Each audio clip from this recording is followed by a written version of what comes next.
here. Super. This is great. Welcome to this episode of Kim's Barefoot in the Kitchen fake cooking show, where we cook real food in my real small kitchen here in Thailand.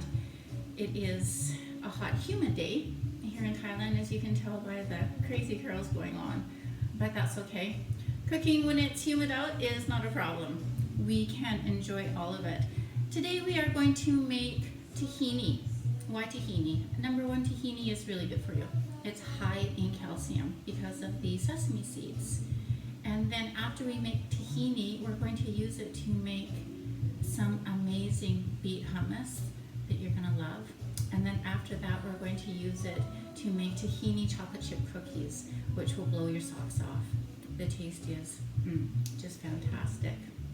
Okay, let's get going.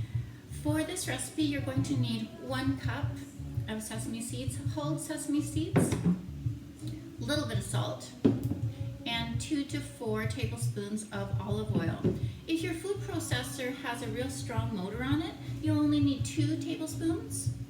If your food processor does not have a real strong motor on it, then you'll need 4 tablespoons because it's gonna grind a little bit harder. So let's get going. The first thing that we're going to do is grab our flat bottom dry pan, which used to have a handle on it until I dropped it and it broke. So now it's a handleless pan. That's okay, it's still useful.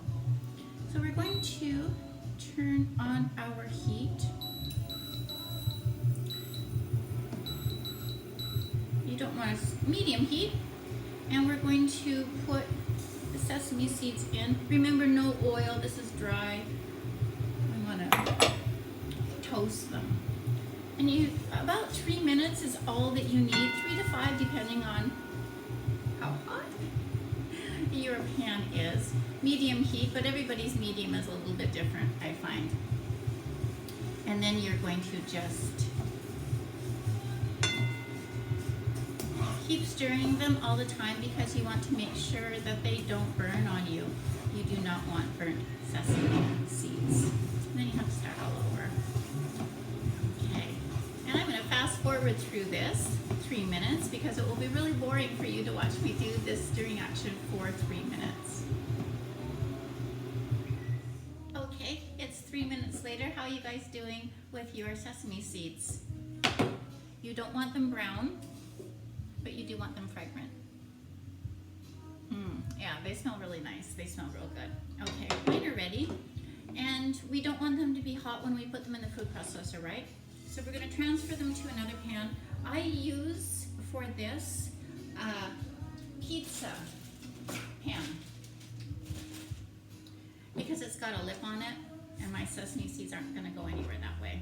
So spread them out and let them cool.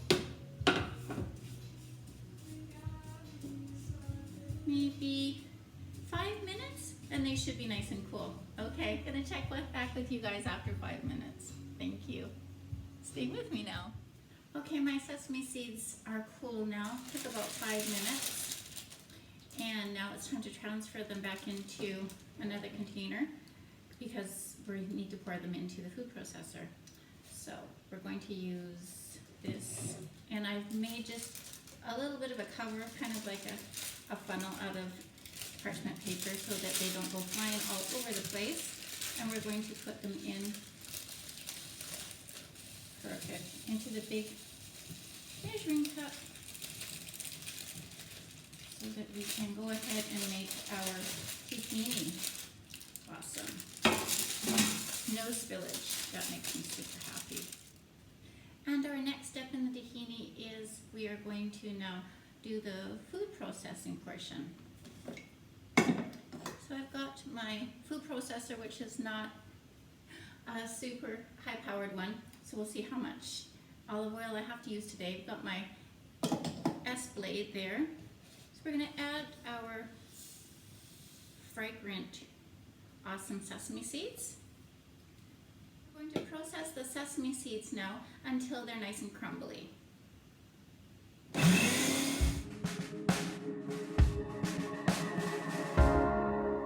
Y'all still with it took my little food processor here about 3 minutes to turn everything into a crumbly paste. And now we're going to go ahead and add our olive oil.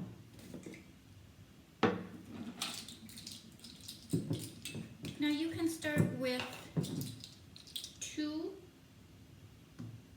tablespoons. If you've got a Vitamix, apparently all you will need is 2 tablespoons.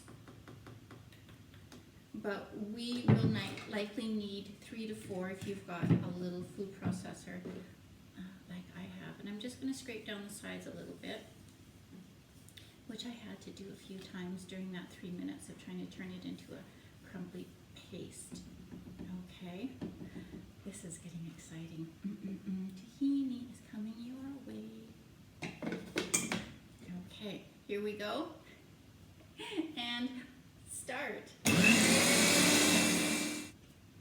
Wow, I'm very, very impressed. Very happy that about 2 minutes is all it took, and I've got a nice, smooth, pourable tahini sauce. And that's what you're going for, is smooth. If it's still a little bit gritty, go ahead and press that high-speed button again and do it for a little bit longer.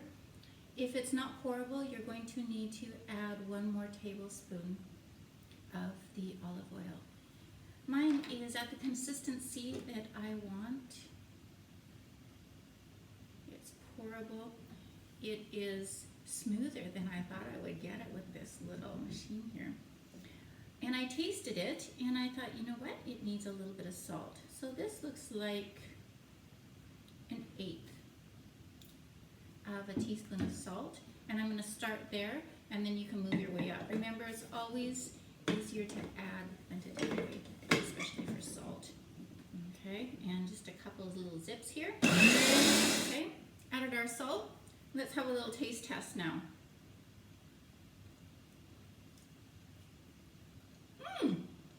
Oh wow! Yay!